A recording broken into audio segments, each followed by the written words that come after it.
ሰላም የስሌት ፕሮግራም ተከታታዮቻችን ስለ ህይወት ቲቪ በየሳምንቱ በዚህ ሰዓት ይዞላችሁ የሚቀርበው ፕሮግራማችን አሁን ይጀምራል። ስለ ህይወት ፍርድ የተሰጠባቸውን እውነተኛ ወንጀል ታሪኮችን ለእናንተ ለተመልካቾች በድራማ መልክ ያቀናበርን ይዘን የምንቀርበው ፕሮግራም ይሆናል። የዛሬውን ፕሮግራም ይዘንላችሁ የቀረብነው እኔ በስራት ገመቹና ቃል ኪዳን ታደሰ አንድ ላይ በመሆን ነው። እስከ ፕሮግራማችን ፍጻሜ ድረስ አብራችሁን እንድትቆዩ እንጋብዛለን። እናመሰግናለን።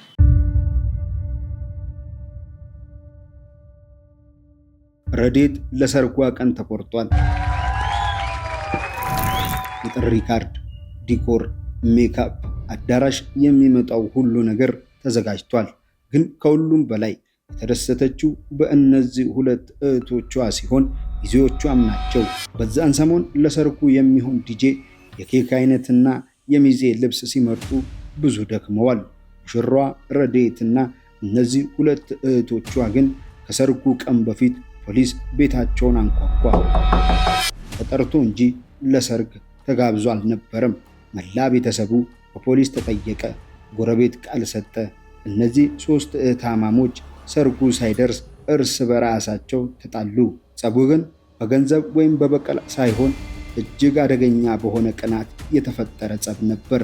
ለዓመታት በውስጣቸው አምቀው የያዙት አብሮ ያደገ ቅናት ፈጽሞ ማንም ሊያውቅና ሊረዳው በማይችለው ምቀኝነት የቤተሰብ ፎቶ ሲነሱ በፈገግታ የሚሸፈን አንዱ ሲሳካለት ሌላኛው እያጨበጨበ የሚታይበት ግን በውስጥ የሚቀና ሰው ያለበት ህይወት በአንድ ጎጆ ውስጥ በደም የተሳሰሩ እህታማሞች ሚስጥር በሰርግ ዋዜማ የሚገለጥበት ቀን በዚህ ቤተሰብ ደረሰ። አገር ሰላም ብላ ከምትወደው እጮኛዋ ጋር በትዳር ለመጣመር ሙሉ ዝግጅቷን ያጠናቀቀችው ሙሽራዋ ረዴት፣ ሙሽራው ሮቤል ከዱባይ ወደ ሀገሩ የሚመጣው ሰርጉ ከ5 ቀን በፊት ነበር። ሮቤል በገባ ቀን የተፈጠረው ነገር ግን ፖሊስ በቤታቸው ከተገኘ በኋላ ያረጋገጠው እውነት ግን ረዴት የምታምናቸው እህቶቿን ሰርጉን ለማደናቀፍ ብቻ ሳይሆን በእህታቸው ቀንተው የፈጸሙት አስደንጋጭ ወንጀል ነው። አሳዛኙ ነገር ግን ረዴት በሙሉ ልቧ ታምናቸዋለች።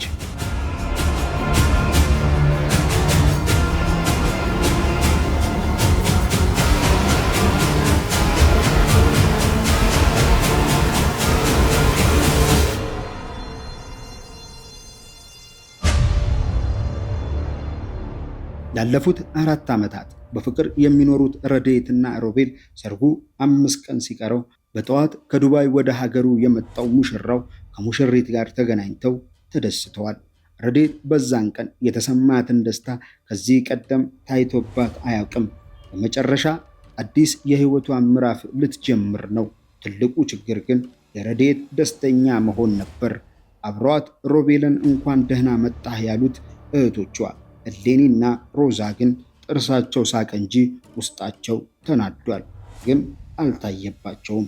እነዚህ እህቶቿ አብረው ያደጉ፣ ትምህርት ቤት አብረው የሄዱ፣ ክፉና ደጉን አብረው ያሳለፉ ናቸው። ዛሬ በህይወታቸው ውስጥ ከሶስቱ ሌላ ሰው በቤታቸው የለም።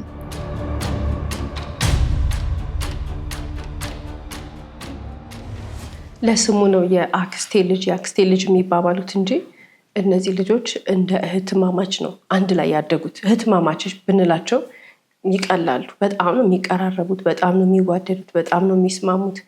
ከህፃንነታቸው ጀምሮ አብረው አያታቸው ቤት ነው ያደጉት። ሁሉም ደግሞ አያትየውን በቃ እንደ እናት ነበር የሚያዩት። ከዛ በኋላ እንግዲህ አያታቸው ደግሞ ህይወታቸው ካለፈ በኋላ ያ ደግሞ ይበልጥ በጣም አቀራረባቸው ማለት ነው። ታዲያ በውስጣቸው ቂም መቋጠራቸው ሳይታወቅ አራቱም እየተጫወቱ ስለ ሰርጉ እያወሩና እየተሳሳቁ ባሉበት ሰዓት የሮቤል ስልክ ጠራ።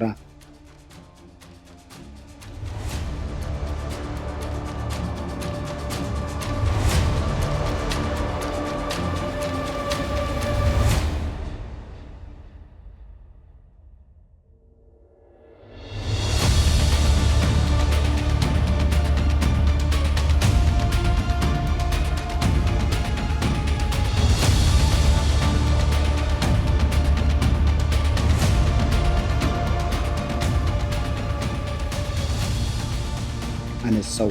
የማይታወቅ ቁጥር ብቻ ሳይሆን የማያውቋት ሴት ናት የደወለችው። ሙሽራው እንኳን ደህና መጣ ብላ ጀመረች። በጣም ተረጋግታ ለስለስ ባለ ድምፅ ንግግሯን ቀጠለች። የተናገረችው አንድ አረፍተ ነገር ግን ከባድ ነበር። ከ4 ወር በፊት ረዴት የት እንደነበረች ጠይቃት ብላ ስልኩ ተዘጋ። ግራ ገባው። ረዴት ፈራች። ምክንያቱም ደዋዩዋ ስለምታወራው ነገር ረዴት በፍጹም አታውቅም። ሮቤል ጥያቄ መጠየቅ ጀመረ። ጥርጣሬ ውስጡ ገባ። ሁኔታው ደግሞ ረዴትን እየረበሻት መጣ።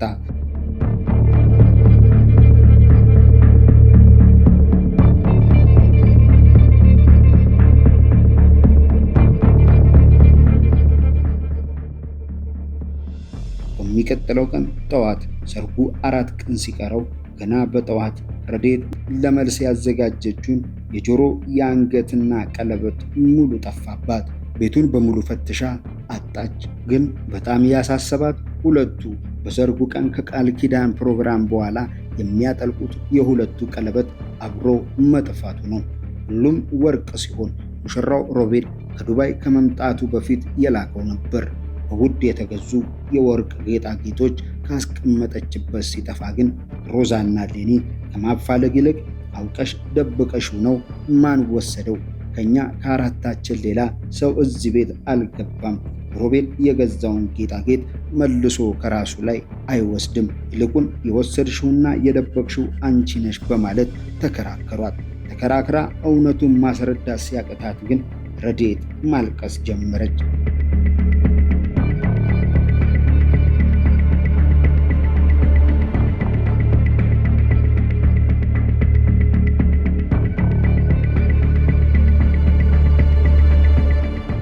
ግራ የተጋቡት ረዴትና ሮቤል ሰርጋቸው ሲቀርብ የተሰማቸው ደስታ ሊደፈርስ መሆኑ ተሰማቸው።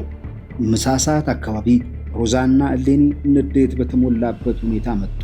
ይኸው ራስሽ አልጋሽ ስር በዚህ ሁኔታ ደብቀሽ አገኘ ነው አሏት። ረዴት ማመን አቃታት። ሮቤል ትላንት በስልክ ዛሬ በወርቅ ደበቀች ሲሉት አይምሮ ማሰብ እያቃተው መጣ።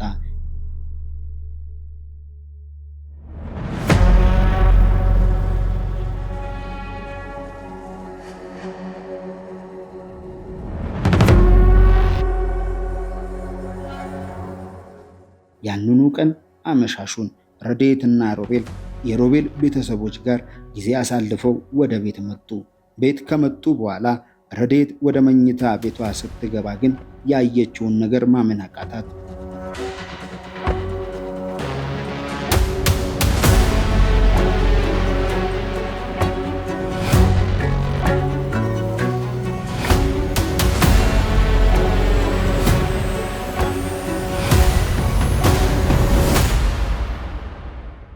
ከአንድ ወር በፊት ሮቤል ከዱባይ የላከው ቬሎ ተቆራርጦ ተቀዶ አየችው። የተቀመጠው ሻንጣ ውስጥ ነበር። ማን አወጣው? ረዴት ለማንም አልተናገረችም። ትላንት ሮቤል ከመጣ ጀምሮ የተፈጠሩት ነገር ሰላም ነስቷታል። ሌላ ችግር መፍጠር አላስፈለጋትም። አሁን ቬሎ የላትም። ሳትናገር እንባዋን ጠርጋ ፈገግ ብላ ሮቤል አጠገብ ሄደች።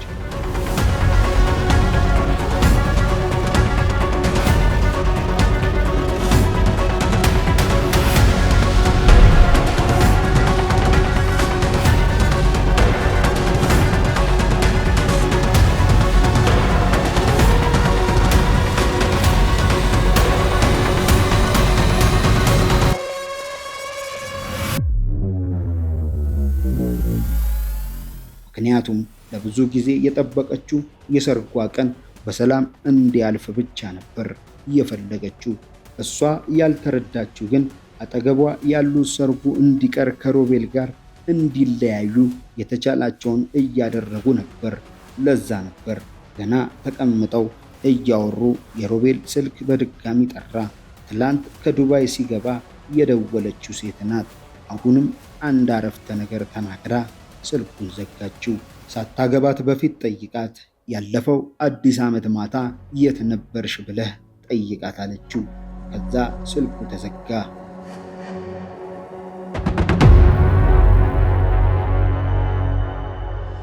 ሮቤል ደነገጠ። ግራ መጋባቱ ተባባሰ። ደዋይዋ ሴት አንድ የምታውቀው ነገር ያለ ይመስላል። ጥርጣሬ ውስጡ ገባ።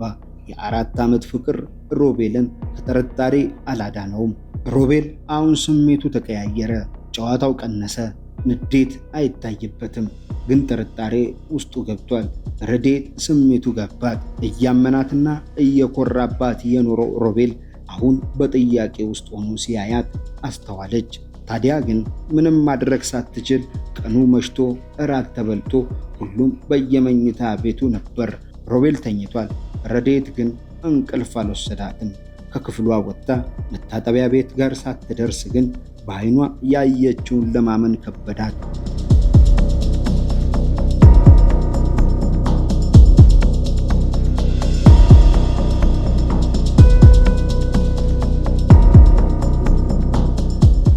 እሌኒና ሮዛ የሰርግ ካርድ ይቆራርጣሉ።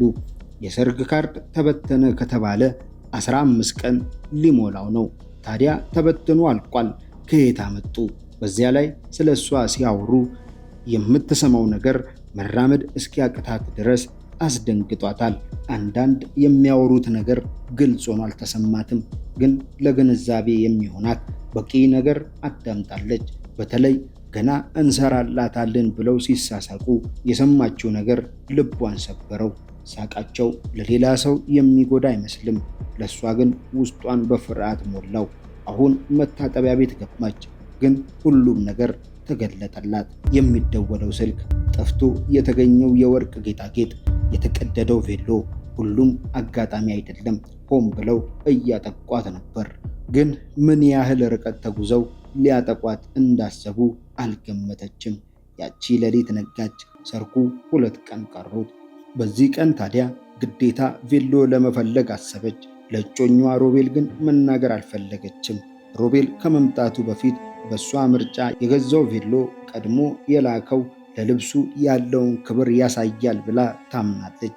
ስለዚህ አሁን ለሱ መናገር ሳይሆን ብቻዋን የሚከራይ ለመፈለግ ወስና ሮቤል ከቤት እስኪወጣ ጠብቃ የምትሄድበት ቦታ እንዳለ ነግራው ተሰነባበቱ። የምታደርገው ነገር ግራ ገብቷታል። ከማን ጋር እንደምታወራ ተጨንቃለች። ቁጭ ብላ ስታስብና ስትጨነቅ 2 ሰዓት አለፈ። ለእሷ የሚታያት አንድ ተስፋ አለ። ሙሽራው ሮቤል ብቻ ከእሷ ጋር ከተጋቡ በኋላ ሁሉ ነገር ያበቃል የሚለው ሐሳብ በውስጧ ይንሸራሸራል። ቀጥላ ቬሏን ለመከራየትና የቀራትን ነገር ስታደርግ ውላ ወደ ቤቷ ተመለሰች።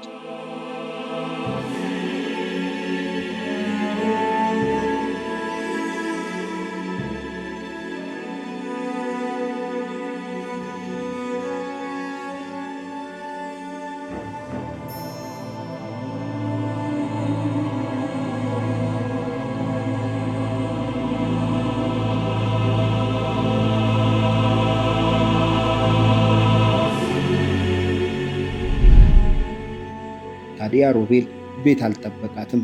ግን ከሮቤል ቤት አለመኖር በላይ የከነከናት አንዳንድ ሰዎች የጥሪ ካርድ እንዳልደረሳቸው ስትረዳ ነበር። ትላንት ማታ እሌኒና ሮዛ ሲቆራረጡ ያደሩትን የጥሪ ካርድ ባክኗል። በእርግጠኝነት የተጋበዙት ጋር እንዳልደረሰ አረጋገጠች። ግን ምን ያህል ሰው እንደሆነ አልተረዳችም። በሆነው ሁኔታ ሰርጉ ይለፍ፣ ግን ሰርጉ ተደርጎ ብቻ ከዚህ ቤት ልውጣ ብላ ተመኘች። ምኞቷ ሊሳካ 1 ቀን ቀርቶታል። ግን ከሮቤል በፊት ሁለቱ ወደ ቤት መጡ። አመጣጣቸው ያስፈራል። በተለይ ሮዛ በኃይል በቁጣ ፊቷ ንግግር ጀመረች። የሰርግ ካርድ አልደረሳቸውም እያልሽ ሰዎች ጋር እየደወልሽ ከሰው ጋር አጣላሽን፣ ስለዚህ በሰርጉ ቀን ሚዜሽ አንሆንም ብለው ጸብ ጀመሩ። ረዴት ግራ ገባት። ሁኔታቸው ያስፈራል። ንዴታቸው ይታያል። ሁለቱም እህታማሞች ዛሬ ገና በግልጽ ቅናታቸው እስኪታይ ድረስ ተናገሯት። ሁለቱም ከ10ኛ ክፍል ትምህርት አቁመዋል። ሁለቱም የሚተዳደሩት በእሷ ደሞዝ ነው። ስራ ሰርተው አያውቁም።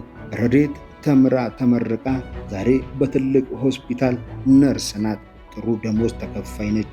ሁለተኛ ስራ አነስ ባለ ክሊኒክ በሳምንት 4 ቀን ትሰራለች።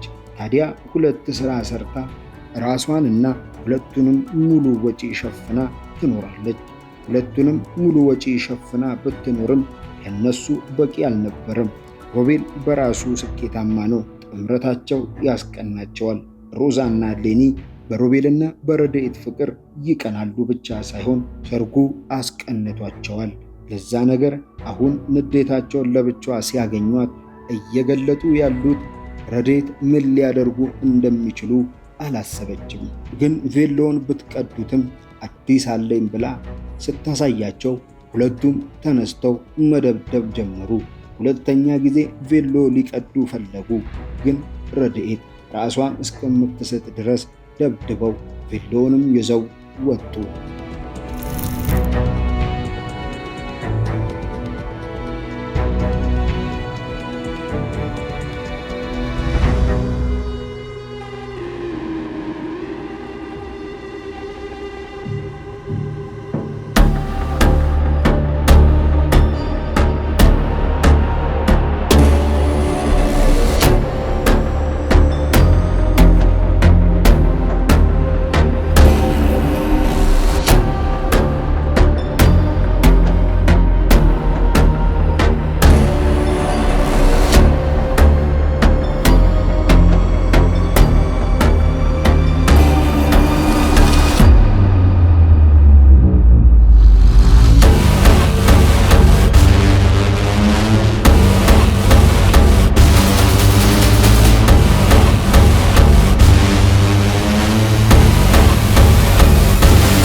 ረድኤት ከሰዓታት በኋላ ያገኛት ሮቤል ነው።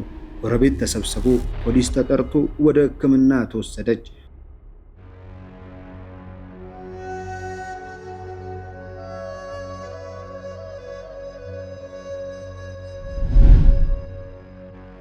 በህይወት መትረፏ ቢያስደስታቸውም ሰርጉ ግን 24 ሰዓት የማይሞላ ሰዓት ቀርቶታል። ፖሊስ ምርመራ ሲጀምር የሮዛና እሌኒ የወንጀል ድርጊት ድብደባ ቢሆንም ከቀናት ተነስተው የፈጸሙት እያንዳንዱ ተግባር ተረዳ። ረድኤት ከፖሊስ እስክትሰማ ድረስ የቬሎዋ መቆራረጥ በእነሱ መፈጸሙን ክዳ ነበር። እስከዚህ ድረስ እሷ እንግዲህ ካየችው ነገር በተጨማሪ በጣም የሚገርመው ነገር እጮኛዋ ሊያገባት የተዘጋጀው ሰው ከዱባይ የላከላት ቬሎ ነበረ። ያ ቬሎ የመጣው አንዳንድ ለሰርጉ ከምትጠቀማቸው ነገሮች ከአንድ ላይ ቢሆንም ግን ዋና የመጣላት ዕቃ ቬሎን ከፍታ ከነሱ ጋር አይታ አብራ ተደስታ ካስቀመጠችበት ቦታ አንስተው ቬሎን ለሁለት ሆኖ በመቀስ ቆራረጡት። ይህንን ነገር አላየችውም ነበር። እስካሁን ካደረጉት ነገር በላይ ትልቁ ነገር ቬሎ መቆራረጣቸው ነው። ከዛም በተጨማሪ እንግዲህ ሮዛና ኢሌኒ ሁሉን ነገር ያውቃሉ። ሁሉን ነገር ያቀሉት እነሱ ናቸው። እንደገና ደግሞ ሙሽራዋ ሁሉን መወሰን ሲገባት እነሱ በሙሽራዋ ፋንታ ነበር የሚወስኑላት። ፈላጭ ቆራጭ እነሱ ናቸው። ምን ይደረግ አይደረግ የሚባለውን ነገር የሚያደርጉት እነሱ ናቸው። ልክ እንደ ሙሽራ ነው የሚመስሉት የነበረው። የጥሪ ካርዱን እንኳን ውሰዱና ስጡ ሲባሉ ከግማሽ በላይ ያለውን ሰጥተው ግማሹን እንግዲህ አቃጥለውታል ማለት ነው።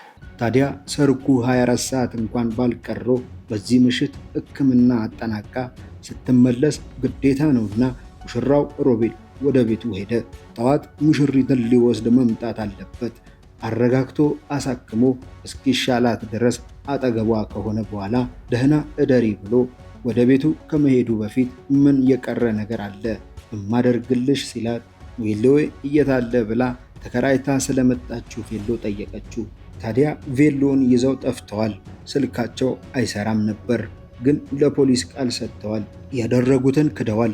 ቤት አልነበርንም ብለው ሸምጥጠዋል። በዚህ ቀን ቃል ከመቀበል ውጪ ፖሊስ ሊያደርግ የሚችለው ነገር የለም። ረድኤት ግን ሁለተኛ ጊዜ ቬሎዋን አጣች። ግራ ገባት። ታዲያ ሮቤል አረጋግጦ የነገራት ነገር አለ። ሰርጉ ነገ አይሰረዝም፣ እንጋባለን ብሎ ወደ ቤቱ ሄደ።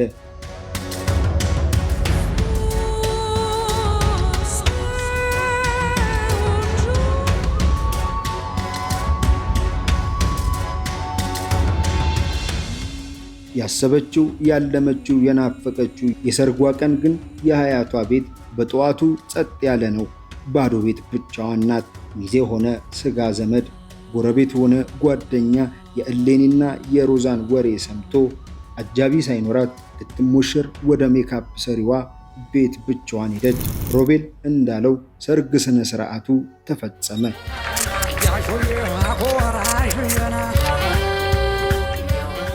ሙሽሪት እዚህ ጋር እንግዲህ የሰርጓ ቀን ከሚቀር በቃ ተዘጋጅቷል፣ ቢከፋትም ይደረግ ብላ እንዲደረግ ወሰነችና ሰርጉ ተደረገ። ታዲያ ሰርጉ ሲደረግ የተጠራው ሰው 200 ሰው ነበር። ፕሮግራሙ የተዘጋጀው ወንበሩ፣ ዲኮሩ፣ ምግቡ፣ ሁሉ ነገር እሷ ያዘጋጀችው ተስማምቶ ከጮኛዋ ጋር 200 ሰው ሊጋበዝ ነው። ከ200 ሰው ግን ካርዱ የደረሳቸውና ለመምጣት የቻሉት 92ቱ ብቻ ናቸው። ለ200 ሰው በተዘጋጀ አዳራሽ ውስጥ 92 ሰው ተገኝቶ ፕሮግራሙ ተካሄደ። ሌላው እንግዲህ ከዱባይ የመጣው ቬሎ ነበራት። ነገር ግን ቬሎን ሳታደርግ ነበረ የሰርጓን ቀን ያሳለፈችው። ባበሻ ልብስ ለብሳ ነበረ እንድታሳልፍ የተገደደችው። ታዲያ የባህል ልብስ ስለለበሰች ምንድን የሆነው ፕሮግራሙ ሰርግ ሳይሆን የሰርግ ድባቡ ጠፍቶ መልስ አይነት ነገር ይመስል ነበር። እሷ የፈለገችው ሰርግ ነው። ቬሎ ለብሳ አዳራሹም ሁሉ ነገሩም የሰርግ ነበር ይመስለው። አሁን ግን ያለ ፍላጎታቸው ሁሉ ነገሩ ወደ መልስ ነገር ተቀየረና የመልስ ፕሮግራም ተደረገ።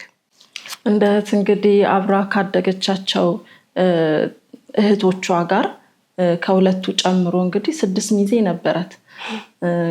የተቀሩት እንግዲህ ሳይመጡ ቀሩ ማለት ነው። ስለዚህ ሚዜም ሳይኖራት 6 ሚዜ የነበራት ልጅ ምንም ሳይኖራት የሰርጓን ቀን እንደዚሁ ያሳለፈች ማለት ነው። ይህም የሆነበት ምክንያት እንግዲህ እነሱ ሮዛና ኢሌኒ ሌሎቹን 4ቱን እንዲያምፁና መተው እንዳይታደሙ እንዲናደዱባት ወሬ በማመላለስ እነሱን በማስከፋት እንግዲህ አኩርፈው እንዲቀሩ ነው ያደረጉት ማለት ነው። እዚህ ሁሉ ነገር ውስጥ ሙሽሪት በጣም ተጎድታለች፣ በጣም አዝናለች፣ ተበድላለች። ኢሌኒና ሮዛ እንዳልሽው በጣም ብዙ ነው የበደሏት ነገር። ጉዳቷን ስትናገር ግን ዘመድ አላገዘላትም። ጉዳቷን የከፋትን ነገር እንዲህ ያደረጉኝ ስትል አልታመነችም። እንደውም ምንድነው ሰው ያደረገው ዘመዶቻቸው ምናምን እንዴት እንደዚህ አይነት ነገር ገጠመሽ ወይንም አይዞሽ ወይም እናስታርቃችሁ ሳይሆን ለነሱ ነው ያገዙላቸው። እቺ ልጅ የሚሰማት ሰው አጣች፣ የሚረዳት ሰው አጣች፣ የሚያግዘላት ሰው አጣች። ከፕሮግራሙ በኋላም የሚመጣ ዘመድ ምናምን ቤቷ የለም፣ ብቻዋን አደረጓት። አግብታ እንግዲህ ሰርጓ ሲያልቅ እሱም መቶ እዚህ ከዱባይ ሙቭ አድርገው አብረው ለመኖር ነበረ ፕላናቸው የነበረው እና ደስተኛ እንደሚሆኑ ነበር ኤክሳይትድ ሆና በጣም በቃ ጓጉታ የነበረው። ነገር ግን የሁሉ ምስቅልቅል ሲመጣ ተስፋ ቆረጠች፣ በጣም ተበሳጨች፣ ተናደደች። ስለዚህ ያላት አማራጭ እዚሁ ከቀጠለች በዚሁ ብዙ ነገሮች እንደማይሆኑ ስለምታውቅ አግብታ እንግዲህ መጨረሻ ላይ እሱ ያለበት እሱ የሚኖርበት ሀገር ጥላ ሄዳለች ማለት ነው። በሌላ በኩል በሕግ ፊት ቀርበው ተጠያቂ የሚሆን ያልመሰላቸው ሮዛና ኢሌኒ ሙሽራ ለሰርጓ 1 ቀን ሲቀረው ደብድበው ቢክዱም ፖሊስ መረጃና ማስረጃ ከሰበሰበ በኋላ ሊክዱና ሊያስተባብሉ በማይችሉበት ሁኔታ በሕግ ፊት ተጠያቂ ሆኑ። ሁለቱም የተንኮል ስራውን ሆነ ሐሳቡን ያመነጨው ማን እንደሆነ ሲጠየቁ ሮዛ እህቷ ኢሌኒ እንደሆነች ትናገራለች። ሙሉ ለሙሉ ጥፋተኛ እሷ ናት በማለት ራሷን ከተጠያቂነት ለማውጣት ብዙ ደከመች። ስልክ እያስደወለች ሮቤል እንዲረበሽ ያደረገችው እሷ ነች ብቻ ሳይሆን ረዴት የማታውቀውን የተለያየ ተንኮል መስርታ እንድትንገላታ አድርጋታለች ትል ነበር። በሌላ በኩል ደግሞ ኢሌኒም ራሷን ነፃ ለማውጣት ጥፋቱ የሮዛ ነው ብትልም ሁለቱም በመጨረሻ ተካክደው ራሳቸውን ነፃ ለማውጣት ሁለቱም የሄዱበት መንገድ ሳይሳካ ወደ ማረሚያ ቤት ተፈርዶባቸው ገብተዋል። ረዴት ግን እውነቱ አሳዝኗት ሁሉ ነገር ማመንና መቀበል ከብዷታል። እናት አባቷን በሞት ስታጣ ገና 5 ዓመቷ ነበር።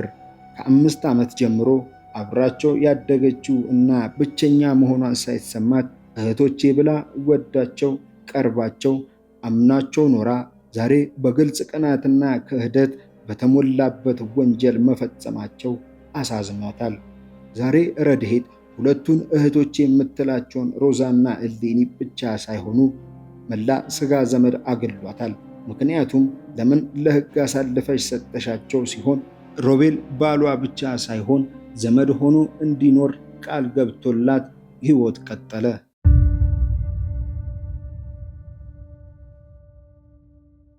ሁልጊዜም እንግዲህ ከታሪኮቻችን መጨረሻ የምናነሳቸው በርካታ ሀሳቦች አሉ። የዛሬ ባል ታሪኮቻችንን ተመልክተን የሌኒና የሮዛ ጥላቻና ቅናት እንደ ህመም ነው የምንቆጥረው። በጣም ያስደነግጣል። የአንዳንድ ሰው የሚቀናብን ነገር፣ የአንዳንድ ሰው የሚናደድብን ነገር፣ አንዳንድ ሰው እኛን አይደለም የሚጠላን ወይንም ደግሞ እኛን አይደለም ያልፈለገው ስኬታችንን ወደ ላይ መውጣታችንን ማደጋችንን ነው የሚያስብለን የዛሬ ባል ታሪኮቻችን ታሪክ ነው። እነዚህ ሁለት እህትማማቾች እህታቸው ናት፣ ይወዷታል።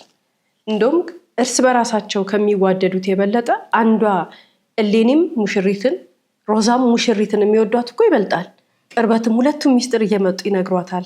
ታሪካቸውን ስንመለከት የተረዳነው ነገር ግን ስታድግ ስትቀየር ህይወቷ መስመር ሲይዝ ትዳር ስትይዝ የሚወዳትን ሰው ስታገባ የሚወዳት ሰው ሲያከብራት የዛን ጊዜ ሁለቱ እህትማማቾች ያንን ስኬቷን መቋቋም አቃታቸውና እችን ልጅ ጠሏት።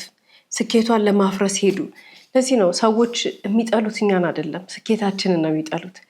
ጠላት የሚሆንን በእጃችን የጨበጥነው ነገር፣ በእጃችን አዲስ ያገኘነው ነገር፣ በእጃችን ሰርተን ለፍተን ጥረን ግረን ያሳካነው ትምህርት ይሁን ስራ ይሁን ገንዘብ ይሁን እውቅና ይሁን ምንም ነገር ይሁን የሆነ ነገር ስንይዝ ሰዎች ይናደዳሉ።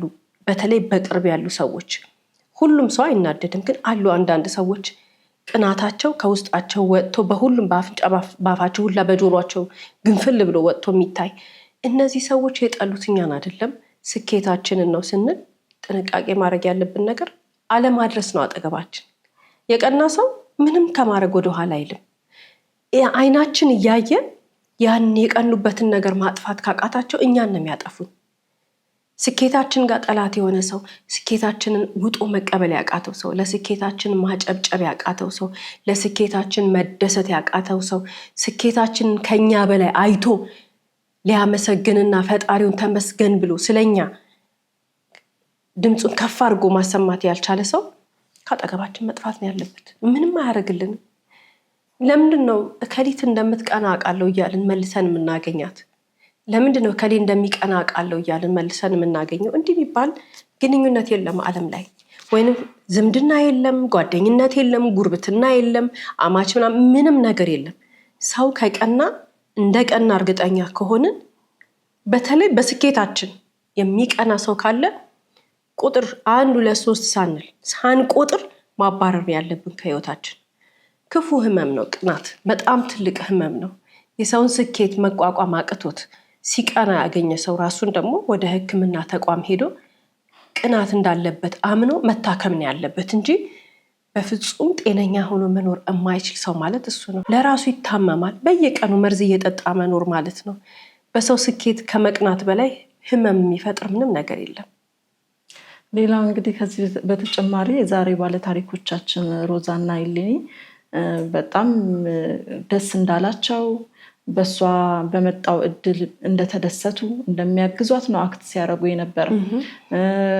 እንደውም አንዳንድ ነገሮችን እሷ እንዳታደርግ በቃ እነሱ እንደሚያግዟት ሰርጉን አብሮ ስራውንም አብሮ በመስራት አይዲያን በመስጠት እንግዲህ ይህን ስታይ እሷ የእውነት በቃ ደስ ነው ያላት። እውነትም እንደ እህት ነው የሆኑኝ ብላ ነበር በጣም ኤክሳይትድ የሆነችው እና የተገረመችው። የሚገርመው ነገር እኛም በዚህ አጋጣሚ እንግዲህ ለእኛ ለትምህርታችን አይደለ ሁሉም ነገር የምንሰማውን ሁሉ እንማርበታለን። ከዛ ደግሞ ሁለተኛ ጥፋት አናጠፋም። ያጠፋውን እያየን መልሰን ያንን አንደግም። በዚህም ፕሮግራም እንግዲህ ብዙ ሰዎች የሚያዩና የሚቀየሩበት እንደሚሆን እርግጠኛ ነን። የተሳሳተ ነገር ወይ ደግሞ መልካም የሆነልን ነገር በጣም ከኛ በላይ ሊያስደስታቸው እኮ ይችላል። እንኳን ደስ አለሽ ብለው በጣም ተፈራግጠው ጮኸው ምናምን እቅፍ ሊያረጉን ይችላሉ። ከዛ ውስጣችን ይዘላል። ከኔ በለጠ ነው እሷ የተደሰተችው፣ ከኔ በለጠ ነው እሷ። ስለዚህ እናምናታለን። ምንም አይዲያ በተሰጠን ምንም በቃ ልክ ናት እሷ። በጣም ነው የምንደሰተው። ማመን ያቅተናል ማለት ነው። ግን ከዛ ከሳቅና ከጩኸት በስተጀርባ ያለውን ለምን አላየንም? አንዳንድ ሰው በጣም የሚያስደነግጥ ውስጠት የሚባል ነገር ነው። ውስጠት ይኖረዋል አንዳንድ ሰው። እስቲ የሁሉም ሰው እንደዚህ መልካም ነገር ገጠመኝ ብለሽ አውርተሽ እንኳን ደስ አለሽ ብላ አቅፋሽ እስቲ የልቧ ተከፍቶ ቢታይ በጣም ያሳፍራል። የሁሉም ሰው ያሳፍራል።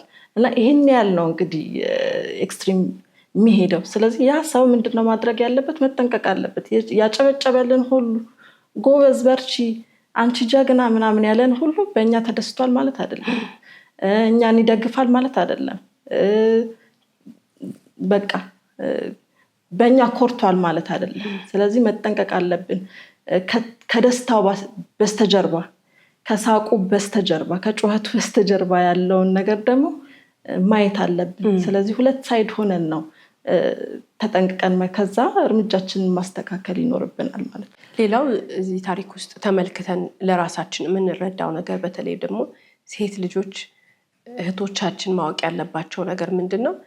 አንዲት ሴት ልጅ ወይንም እናት ልትሆን ትችላለች፣ ወጣት ልትሆን ትችላለች፣ በየትኛውም እድሜ ክልል ውስጥ ልትሆን ትችላለች፣ ትልቅም ሰው ልትሆን ትችላለች። መረዳት ያለባት ነገር አለ። ማንም ሴት ክብሯ የራሷ የማንነቷ ፈጣሪ የሰጣት ክብር ነው ያላት።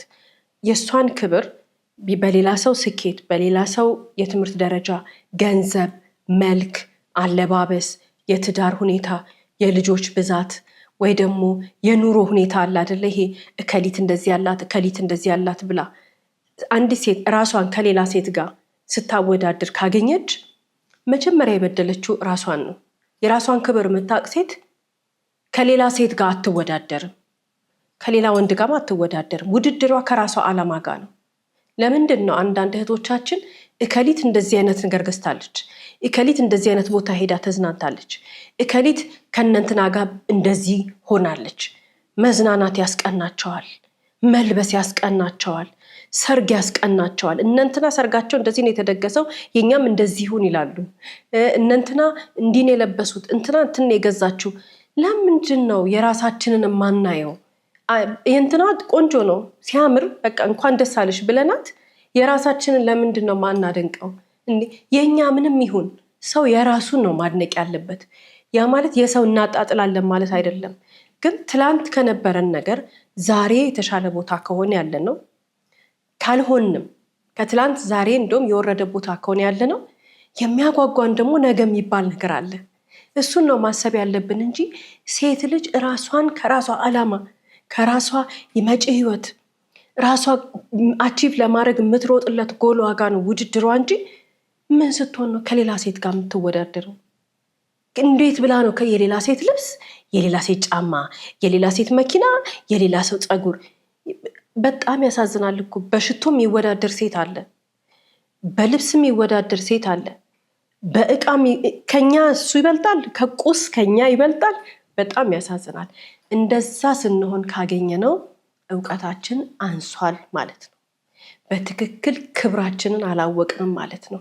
በትክክል ማንነታችንን አልተረዳንም። ማንም ሴት ውስጧ ልትክድ አትችልም። የሰው ነገር አይታ የበታችነት ከተሰማት፣ የሰው ነገር አይታ የውድድር የፉክክር ስሜት ከተሰማት ራሷ ላይ ነው መስራት ያለባት።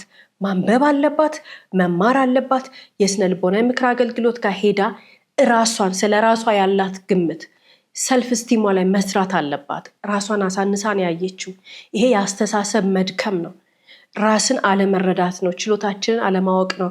ፈጣሪ የሰጠንን ጸጋና በረከት አለመረዳት ነው። ከንትና ሽቶ ጋርና ከንትና ልብስ ጋር የምንወዳደረው እንጂ እኛ ከሁሉም እንበልጣለን የሚል አስተሳሰብ ካለን ጭንቅላታችንን አይምሯችንን እመን ስላልነው አይደለም የሚያምነው፣ ስለተረዳን እውቀትና ግንዛቤው ስላለን ነው።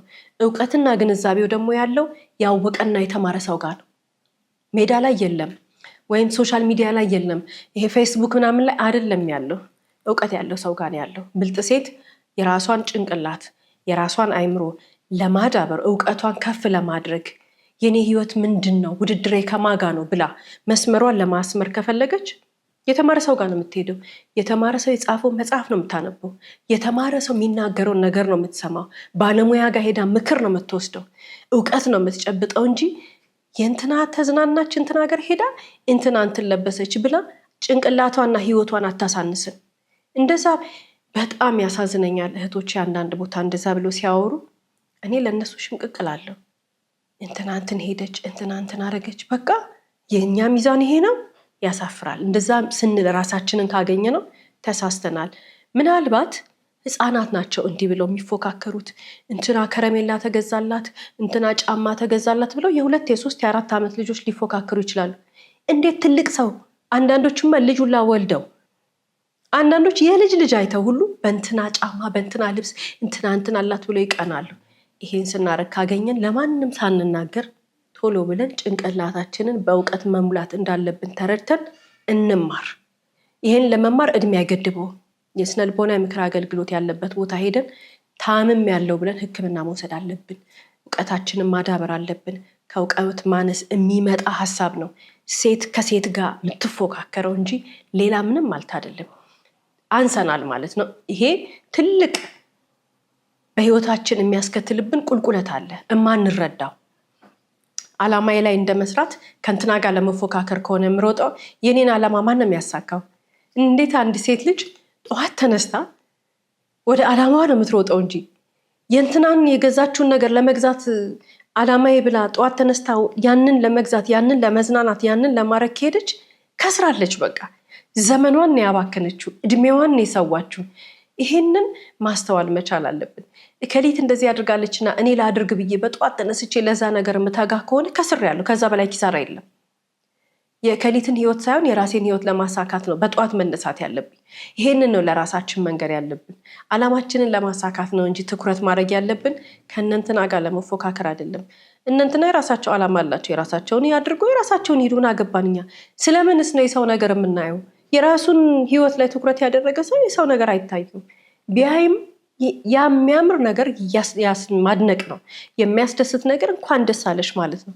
ከዛ በዘለለ ግን እንትና ጭንቅላታችን ውስጥ መምጣት የለበትም። በቃ ወይም መምጣት የለባትም። እንዴት የሰው ለመቅናት እኮ መጀመሪያ ማሰብ አለ። መጀመሪያ ሀሳቡ ሲመጣልን ነው መቃወምና ማስቆም ያለብን። ጭንቅላታችን ትክክል አይደለም ብለን መቃወም ያለብን ያኔ ነው። ቅናት ከሀሳብ ነው የሚጀምረው። ሀሳብ ነው ከዛ ወደ ተግባር የሚሄደው። ይሄን ሁሉ ፕሮሰስ ከመሄድ ራስን መግዛትና አይምሮን ማዳበር መልካም ነገር ነው።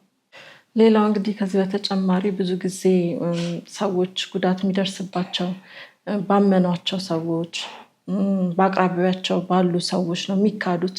ወይም ደግሞ እንደዚህ አይነት አያደርጉም ብለሽ በምታስቢያቸው በጣም የቅርብ ሰዎች ነው ጥቃት የሚደርሰው። እነዚህ ሰዎች ሁሉ ነገርሽን ያውቃሉ።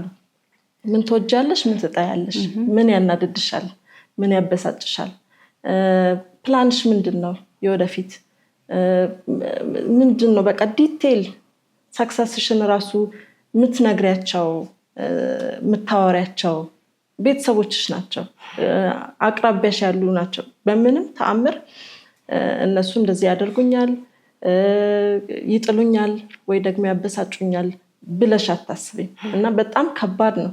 አሁን በዛሬ ታሪክ ላይ እንዳየነው ሮዛና ኢሌኒ ማለት እንግዲህ ለሷ እንደ እህቷ ናቸው ሁለቱም። ስለዚህ ሁሉን ነገር ያውቃሉ፣ ምን እንደምትወድ ያውቃሉ። ቬሎዋን ለብሳ ለመታየት በጣም በቃ ጓጉታ ነበር። ስለዚህ የትኛው ነው እንትን ያደረጋት ፕራውድ የምትሆነው ወይ ደግሞ ደስ የሚላት ወይ ጮቤ የምትረግጠው? በቃ እሱን ኩስስ ለማድረግ እና በዚህ ያህል ርቀት ደግሞ የሚጓዙ በጣም የምንወዳቸው ሰዎች በጣም ከባድ ነው፣ በጣም ያማል። አንዳንድ ጊዜ እንደውም በብዛት ሲወራ ስትሰሚ የሰው ጠላት በጣም ቅርብ ያለ ሰው ነው። የሰው ጠላት የገዛ በቃ ቤተሰቡ እዛው አብሮ ይበላ አብሮ ይጠጣ አብሮ ያደገ ነው ይባላል። እንደውም ሩቅ እንደውም ከማታውቂው ወይ 1 ቀን 2 ቀን ካገኘሽው ወይ አብረሽ ከተማርሽው ሰዎች እንኳን እንደዛ አያጠቁሽም። እነሱ የሚያውቁሽ ላይሽን ነው። እነሱ የሚያውቁሽ አድገሽ ነው፣ ወይ ደግሞ በዛች ታይም 1 ዓመት 2 ዓመት አብረሽ ስለተማርሻችን ነው የሚያውቁት እንጂ ሆል ላይፍሽን አያውቁም። ስለዚህ እነዚህ ሰዎች ሁሉ ነገርሽን ነው የሚያውቁት። ከልጅነት ጀምሮ ያለውን እስካሁን ምን እንደምትፈልግ ያለውን ሁሉ ያውቃሉ። ስለዚህ በጣም ከባድ ነው። በቃ እንዴት አድርገሽ እንደምትጠነቀቂም አንዳንድ ጊዜ ግራ ያጋባል። ግን ቢሆንም አንዳንድ የሚደበቁ ነገሮች፣ ማሳየት ማንፈልጋቸው ነገሮች ወይ ፕላናችንም ሊሆን ይችላል። አሁን ይሄ የዌዲንግ ሴሬሞኒ ራሱ ምትጠራጠር ከሆነ አይታወቅም የሆነች ነገር እንኳን ምልክት ካየች ፕላን ለሚያደርጉ መስጠት ትችላለች። በቃ ይሄ ቅይስ ማድረግ እንጂ አያደርጉም። ወይ ትንሽ ነገር ስታይ በቃ እኔ ነኝ ችግሩ፣ እኔ ነኝ መነጽር ያልተስተካከለው ብለሽ አልፈሽ ከሰጠሽ እንደዚህ እንደ ባለ ታሪካችን እንግዲህ ብላ እስክጠፋ ድረስ ያደርጉናል።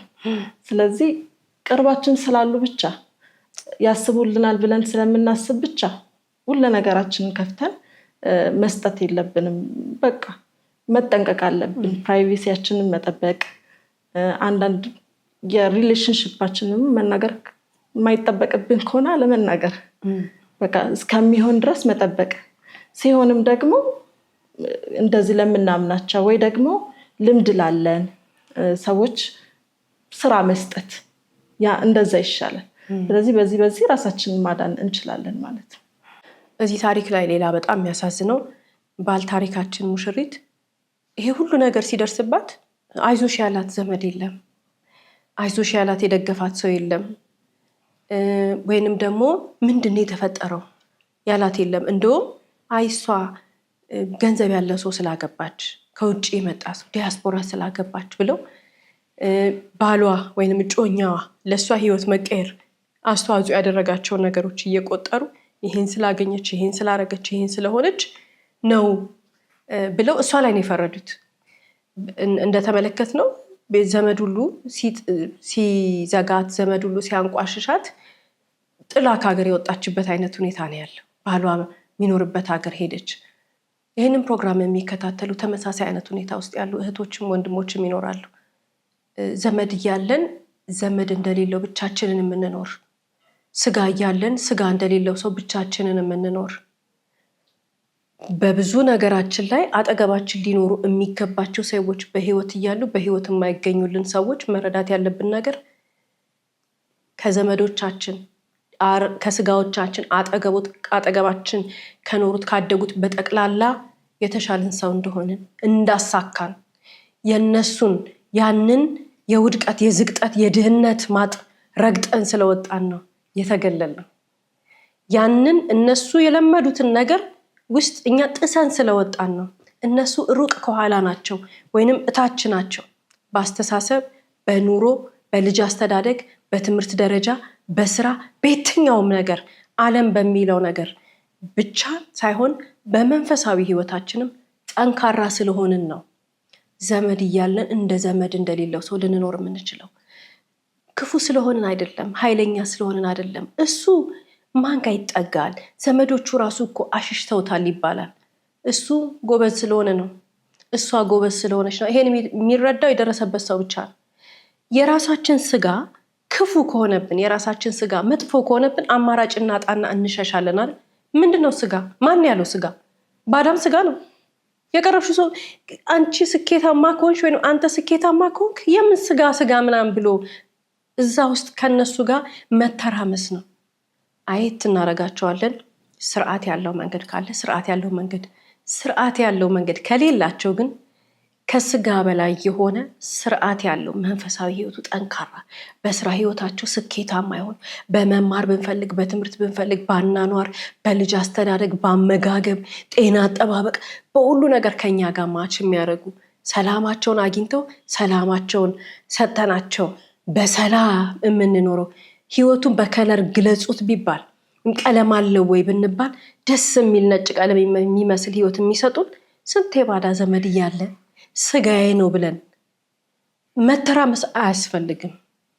ሲጀመር እንደነዚህ አይነት ሰዎችን ጥሎ መሄድ ያዋጣል፣ ኪሳራ የለውም። ለምን ትርምስ፣ ጭቅጭቅ፣ ንትርክ ስጋ ስለሆነ አያዋጣም። ማንም ሰው በዚህ ውስጥ ጥቂት ሰዎች ናቸው ይሄ የሚጨንቅ ነገር የሚገጥማቸው፣ ያተረፈ የለም። ምንድነው የሚያደርገው? የሚጨቃጨቅ ዘመድ፣ የሚቀና ስጋ ዘመድ ምንድነው የሚያደርገው?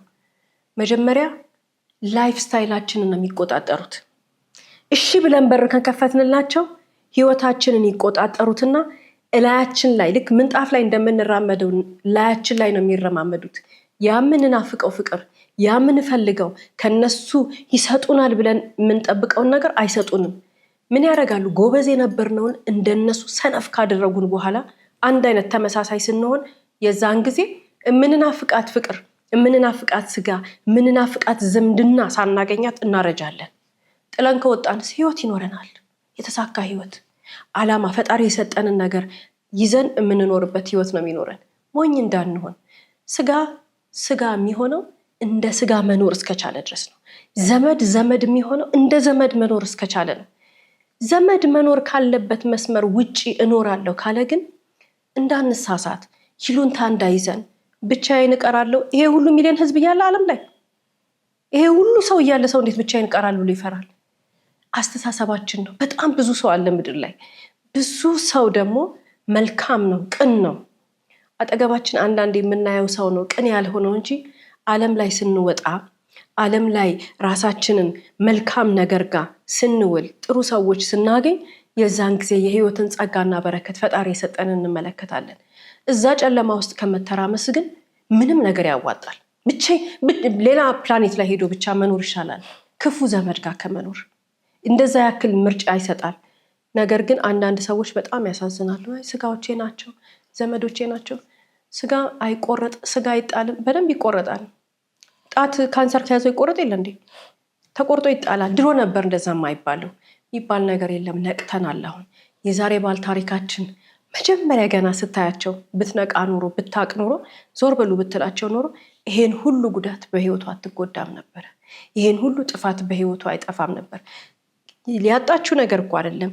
የተመለከትናቸው ያደረሱባት ጉዳት እኮ ብቻ አይደለም። እቺ ሴት ስነ ልቦናዋ ምን ያህል ተጎድተዋል። እንዴት ነው ከዚህ በኋላ ሰው የምታምነው?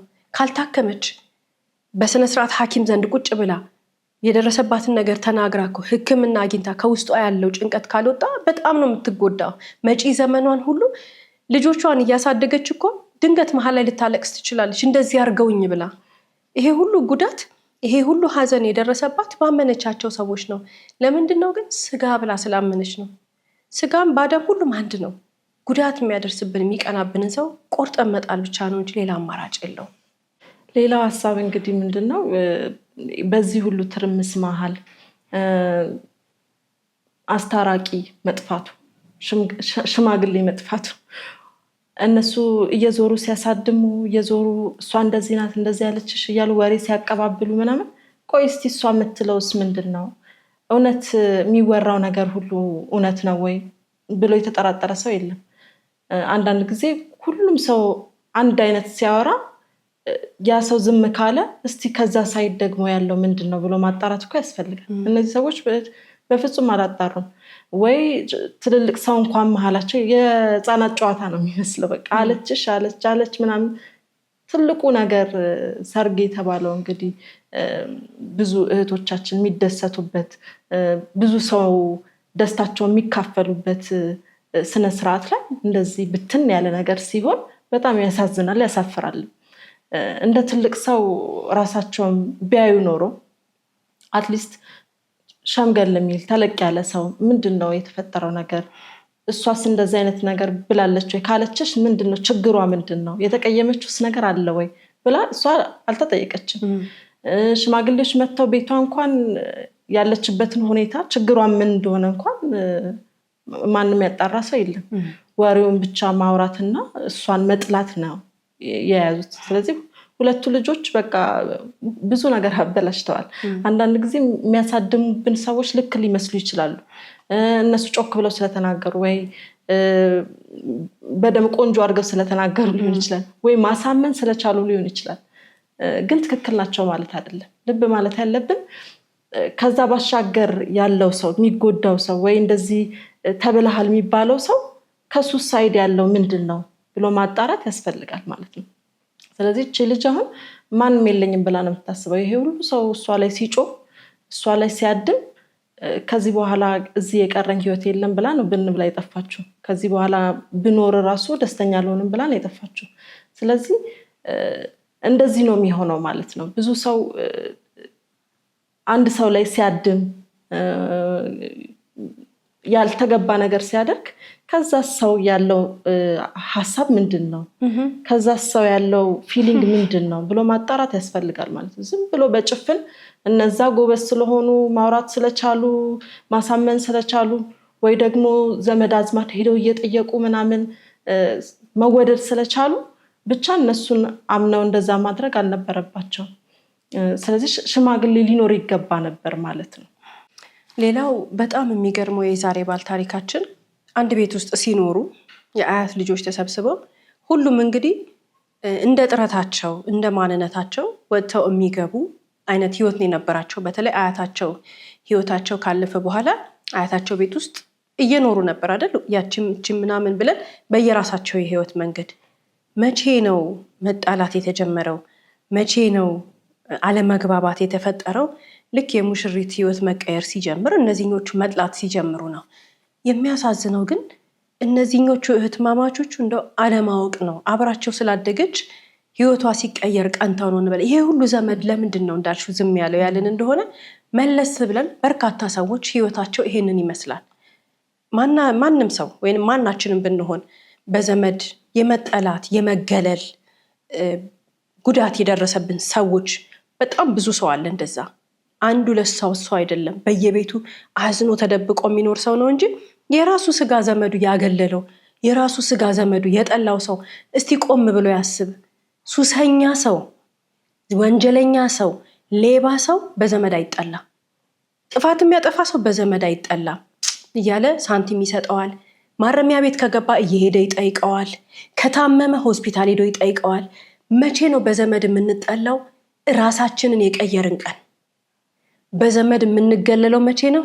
ህይወታችንን ለማስተካከል የለፋን ቀን፣ ፈጣሪ የባረከን ቀን፣ የህይወት በረከታችንን የያዝን ቀን፣ ከጥሩ ጥሩ ከኛ በደረጃ የተሻሉ ሰዎች ጋር ውሎ የጀመርን ቀን፣ ጓደኛ የሆንን ቀን፣ አናኗራችን የተቀየረ ቀን።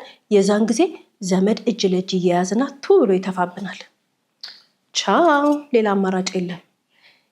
ጥፋት ብናጠፋ፣ ወንጀል ብንሰራ፣ ዘራፊ ብንሆን፣ ሱሰኛ ብንሆን የማይለዩን ዘመዶቻችን ልክ የተሳካልን ቀን ግን ያንቀጠቅጣቸዋል። ዝምድናችን ጥያቄ ውስጥ ይገባል። ክፉ ያረጉናል። እሷ እያሉ ስኬታችንን ታርጋ ይለጥፉበታል። እሷ ገንዘብ ትወዳለች። ገንዘብ የሚጠላ ሰው አለ? እሱ ገንዘብ ወዳድ እኮ ነው፣ ለገንዘብ ብሎ እንደዚህ ያደረገ። ለምን እናንተ ገንዘብ አሰሩም ታዲያ ብሎ መጠየቅ ነው ያለብን። እኛ እናቀን እኮ ይሉናል እና ራሳቸውን ካላስከበሩ እንዴት አድርገን እናክብራቸው? በጣም ብዙ ታርጋ ይለጥፉብናል። የእኛን ስኬት መዋጥ ስለሚያቅታቸው፣ እንደኛ መሆን ስለሚያቅታቸው ነው። እንዳንሳሳት። ዘመዶቼ ያገለሉኝ፣ ዘመዶቼ ብቸኛ አረጉኝ። ዓለም በጣም ብዙ ዘመድ አላት። ቅድም እንዳልነው ለዚህ ነው ዘመድ አግልሎን ራሳችንን ካገኘን ዘመዶች ተሰብስበው እኛ ስንመጣ ስብስብ ያለ ቦታ እኮ ልክ ስንመጣ እያወሩ የነበሩት ጸጥ ይላሉ። ልክ የሆነ ክፉ ነገር ያዩ ይመስል ስኬታችን ነው ክፉ ለነሱ። ስኬታችንን ያስቀናቸው። ስኬታማ ስለሆንን ነው የሚቀኑት። ቅናቱን መቋቋም አቅታቸው ነው። ይሄ በተለይ በጣም ብዙ ሰው የሚያየው ነገር ነው። እኛንን እዚህ ጋር ከደረስን እዚህ ጋር ካለ ሰው ጋር መሆን ያለበት እንጂ የቀና ሰው እዚህ ታችን ያለው ምናልባትም በጣም ወደታች እኩያቸውን ይፈልጉ ብሎ ጥሎ መሄድ ነው። ምን ስንሆን ነው ከእንደነዚህ አይነት ሰዎች ጋር ገና እዛታች ካሉ ሰዎች ጋር ምንውለው? እኛ እላይ ሆነን አስተሳሰባችንን እንዳንጎዳ፣ ልጆቻችንን እንዳንጎዳ፣ አጠገባችን ያለ ፍቅረኛ ይሁን የትዳር አጋር አጠገባችን ያለውን ሰው እንዳንጎዳ፣ እንደነዚህ አይነት ሰዎች ያሉበት ጋር ቻው ብለን አሰላለፋችንን አስተካክለን እኛን የሚመስሉ ሰዎች ጋር መሄድ ነው እንጂ ዘመድ ስንጎዳ ነው የሚወደን። አንዳንድ ዘመድ መልካም ዘመዶች አሉ፣ ስኬታችንን የሚያጨበጭቡ፣ እነሱን አብረን እንዳንጨፈልቃቸው፣ ስኬታችንን የሚያስደስታቸው፣ ህይወታችንን የሚባርኩ፣ በረከታችንን የሚያስደስታቸው፣ የሚመካከሩ፣ የምንጠይቃቸው የሚጠይቁን አሉ። አብዛኛው ጊዜ ግን ህይወቱን የቀየረ ሰው ስኬቱን እስከሚፈራው ድረስ ምን አርጌ ነው እስከሚል ድረስ ውስጡ ጭምድድ እስከሚል ድረስ በገዛ ዘመዶቹ ይሳቀቃል። ማወቅ አለበት። ብታጣና ብታጪ ዘመዶችሽ አይጠሉሽም፣ ያስጠጉሻል፣ ችግርሽን ይካፈላሉ። ስኬት የመጣ ቀን፣ ከፍ ያልሽ ቀን፣ ከፍ ያልክ ቀን፣ ያገኘህ ቀን ግን እሱን የሚቋቋምበት ጫንቃ ስለሌላቸው ወይ ስኬቱን ይቆርጡታል፣ አለበለዚያ ዝምድና ይቆረጣል። ከሁለት አንዱን መምረጥ የኛ ድርሻ ነው። ውድ የስለ ህይወት ቤተሰቦች፣ ማንም ሰው ከትላንት ዛሬ፣ ከዛሬ ደግሞ ነገ የተሻለ የህይወትን መንገድ መምረጥ ተገቢ ሆኖ ሳለ በህይወት መንገዳችን አብረውን የሚጓዙትን ተጠንቅቀን መምረጥ ተገቢ መሆኑን በዛሬው ፕሮግራማችን ተመልክተናል። ዘመድ ሆነ ጓደኛ በቅናትም ሆነ በተለያዩ መጥፎ ሐሳብ ተነሳስቶ ባልጠበቅነውና ባላሰብነው መንገድ ከባድ የማንወጣው አዘቅት ውስጥ ሊከተን ስለሚችል እያንዳንዱን እርምጃችንን በጥንቃቄ እንራመድ እያልን የዛሬን በዚህ አበቃን።